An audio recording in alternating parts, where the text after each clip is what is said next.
ಬನ್ನಿ ಗುರುಗಳೇ, ಬನ್ನಿ ಬನ್ನಿ.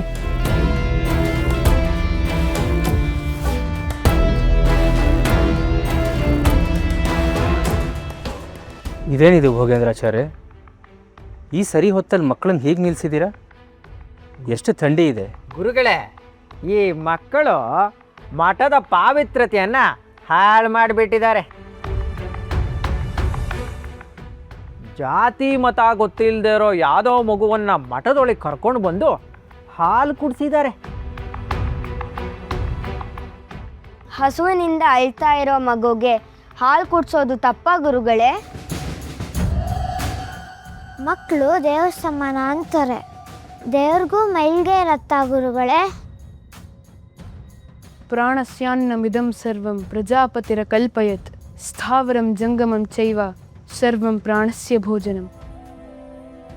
ಬ್ರಹ್ಮನು ಜೀವಾತ್ಮನ ಹಸಿವಿಗೆ ಅನ್ನ ಆಹಾರವಾಗಿ ಪಶು ಪಕ್ಷಿ ಧಾನ್ಯಗಳನ್ನು ಸೃಷ್ಟಿಸಿದ್ದಾನೆ.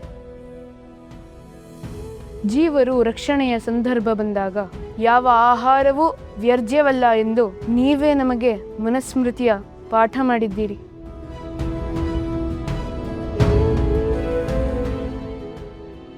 ಆಪತ್ತಿನಲ್ಲಿರುವ ಮಗುವಿಗೆ ಆಹಾರ ನೀಡುವುದು ಅಪವಿತ್ರ ಹೇಗಾಗುತ್ತದೆ ಗುರುಗಳೇ?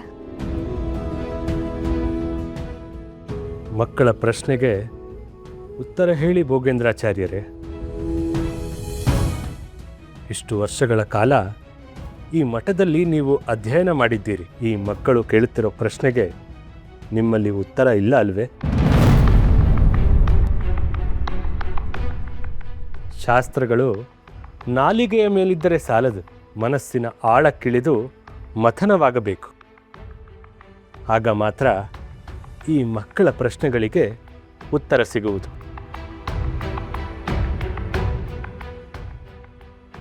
ಈ ಮಡಿ ಮೈಲಿಗೆ ಅನ್ನೋದು ಶುದ್ಧತೆಯನ್ನು ಕಾಪಾಡಿಕೊಳ್ಳಲು ನಾವು ಮಾಡಿಕೊಂಡಿರುವ ಕಟ್ಟುಪಾಡುಗಳು.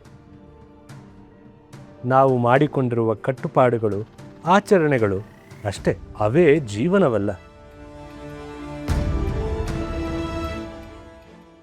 ಮಡಿ ಮೈಲಿಗೆಯನ್ನು ಯಾವ ಜಾಗದಲ್ಲಿ ಆಚರಿಸಬೇಕೆಂಬ ಅರಿವಿರಬೇಕು.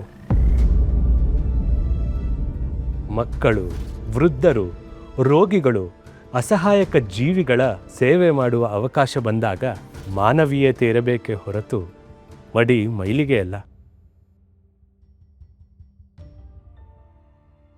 ಮಡಿ ಮೈಲಿಗೆಯ ಅಪವ್ಯಾಖ್ಯಾನವಾಗಿದ್ದರೆ ಮಹಾಗುರು ವ್ಯಾಸರಾಜ ತೀರ್ಥರು ಶ್ರೀ ಕನಕದಾಸರಿಗೆ ಗುರುವಾಗುತ್ತಿರಲಿಲ್ಲ ಅಲ್ಲವೇ?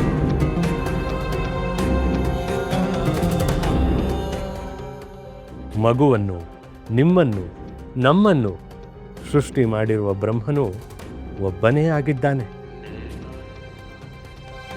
ಅವನಿಗೇ ಇಲ್ಲದ ಭೇದ ನಮಗೇಕೆ ಭೋಗೇಂದ್ರಾಚಾರ್ಯರೇ?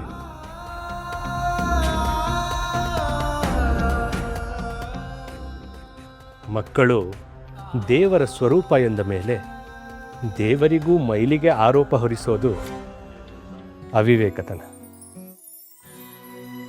ಈ ಒಳಿತು ಕೆಡುಕು ಎನ್ನುವುದು ನಾವು ನೋಡುವ ದೃಷ್ಟಿಯಲ್ಲಿದೆ ಹೊರತು ಸೃಷ್ಟಿಯಲ್ಲಿಲ್ಲ. ಆದ್ದರಿಂದ ಪ್ರತ್ಯಕ್ಷ ಕಂಡರೂ ಪ್ರಮಾಣಿಸಿ ನೋಡು ಎಂಬ ಅನುಭವದ ಮಾತಿನಂತೆ ಪ್ರತಿಯೊಂದನ್ನು ಮಾನವೀಯತ ದೃಷ್ಟಿಯಿಂದಲೇ ನೋಡಿ ನಿರ್ಧರಿಸಬೇಕು.